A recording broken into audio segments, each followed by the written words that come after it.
Your door hinge isn't rusty. It's not worn out. You sprayed the one thing on it that guarantees the squeak comes back, probably within a couple of weeks. The fix is a 50-cent bar of plain soap or a stub of paraffin wax, both already sitting somewhere in your house. Here's the part nobody tells you.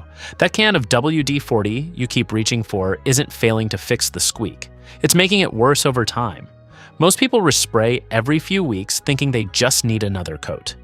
They don't need another coat. They need to stop using it entirely. I sprayed a hinge myself a few years back, watched it go quiet for about a week, then watched it come back louder than before.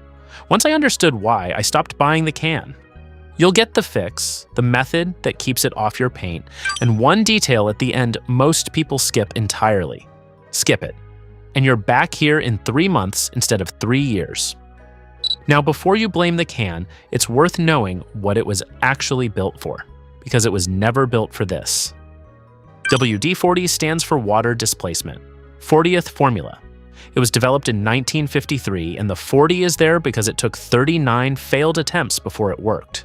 It wasn't built for squeaky doors. It was built to stop corrosion on missile parts, keeping moisture off bare metal in aerospace manufacturing.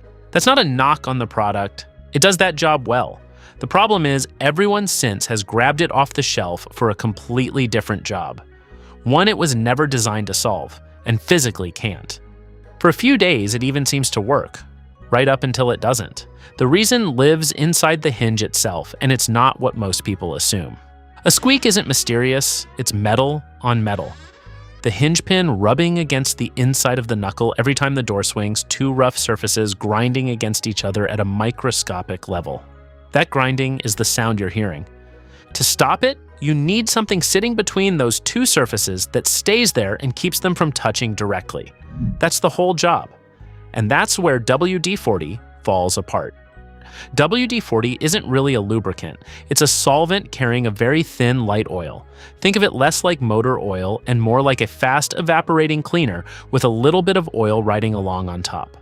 That's perfect for displacing water and breaking up light corrosion, which is the job it was built for. It's a poor fit for something that needs to sit inside a hinge and stay put. That light carrier oil doesn't stay. Within hours, sometimes a day or two, most of it evaporates off, the same way a splash of rubbing alcohol dries off your skin faster than water does. What's left behind isn't a lubricant anymore. It's a thin, tacky film. The heavier, stickier part of the original spray, now sitting exposed on the metal. You've probably felt this exact texture before, even outside a door. An old kitchen cabinet hinge or a bike chain, a week after somebody sprayed it, that faintly sticky, slightly gummy feel. That's not lubrication anymore, that's residue. And residue attracts dust. Every bit of airborne grit in your house lands on that tacky film and sticks there, the same way flypaper works. Now your hinge isn't just dry metal on metal, it's metal grinding against a layer of trapped grit.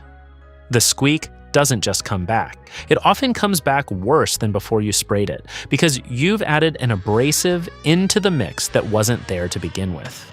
That evaporation is the whole cycle, and it's why the spray keeps failing the same way. The solvent briefly quiets things down, then it evaporates, the residue takes over, and a few weeks later, you're back with the can, starting over. So what actually belongs in that hinge instead? Something that doesn't evaporate and doesn't turn tacky. Something that just sits there and stays slick. Here's what you need, and it's about as unglamorous as fixes get. A bar of plain soap. Any bar doesn't need to be fancy. Or a stub of paraffin wax, a flathead screwdriver, and a rag. If you've got a pencil handy, keep it nearby too for stubborn hinges. First, pull the hinge pin, set the door slightly open, wedge the flathead under the lip of the pin's head, and tap it upward until it slides free. This matters. The fix needs to go inside the hinge barrel, not just on the visible edges where you'd normally aim a spray can. Spraying the outside of a closed hinge barely reaches the part that's squeaking. Once the pin is out, wipe it down completely. Old WD-40 residue, dust, grime, all of it. Don't skip this step. If you coat wax over a pin that's still caked in old sticky residue, you're just sealing the grit in underneath a fresh layer instead of removing it. With the pin clean and bare, rub the bar of soap or the wax directly along its length, coating it in a visible layer. You're not aiming for a thin trace. get a real coat on there. Soap and wax are solid film lubricants. Unlike a liquid or an aerosol, they don't evaporate and they don't run off. They stay exactly where you put them and only wear down through actual friction, which on a door hinge happens slowly. Slide the pin back into the barrel and work the door open and closed several times. That motion spreads the coating evenly through the knuckle, not just where you rubbed it. For a hinge that's especially tight or corroded, add one extra step before reinserting the pin. Run a pencil along the inside of the barrel first. The graphite adds a second dry lubricant into the mix, and it helps in spots the soap alone might not fully reach. Close the door. Listen, most people hear the difference on the very first swing. There's an obvious pushback here, and it deserves a straight answer, so let's get to it before you trust a bar of soap over an entire aisle of spray cans. There's an obvious pushback here, and it deserves a straight answer. Isn't soap just going to wash away in humidity, or dry out and crack apart inside the hinge? Here's why it doesn't. Soap and wax aren't water-based the way people assume. They're a solid film that physically packs itself into the microscopic grooves in the metal surface. There's no evaporation happening because there's no solvent to evaporate in the first place. It's not sitting on top waiting to dry out. It's sitting in the metal. You're not lubricating the squeak. You're lubricating the metal that's making it. That distinction is the whole difference between the two products. WD-40 treats the symptom for a few days. Soap and wax sit inside the point of contact and stay there. Now, one honest limitation, because lasts forever isn't quite true, and I'd rather tell you the real number. On a normal interior door, this fix easily holds for a year or more before it needs anything close to a touch-up. A high-traffic door, and a screen door, a gate, something swinging 50 times a day might need a light reapplication after a year or so, not because it failed, but because friction slowly wears any lubricant down over enough cycles. That's normal wear, not the fix breaking down the way WD-40's residue does within weeks. One safety note, and it's a small one, but worth saying plainly, don't treat WD-40 as a stopgap while you wait to do this properly. Spraying it just for now resets the same dust trap cycle you're trying to get out of, and you'll be pulling the pin out of a stickier mess than if you just started clean. WD-40's own history makes this whole mix-up almost funny in hindsight. The company built it for the aerospace industry, protecting missile skins from corrosion during manufacturing.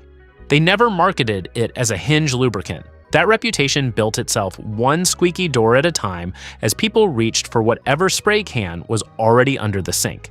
The can never lied about what it does. Water displacement, 44th formula. It's right there in the name. Nobody read the label. Everybody just remembered it worked for about a week and never asked why it stopped. You're looking at about 50 cents in soap or wax, something most people already own. The can of WD-40 costs more, gets used up faster, and quietly makes the problem worse every time. If there's one door in your house that everyone complains about, go find whoever's closest to it and send them this. They'll know why. See you in the next one.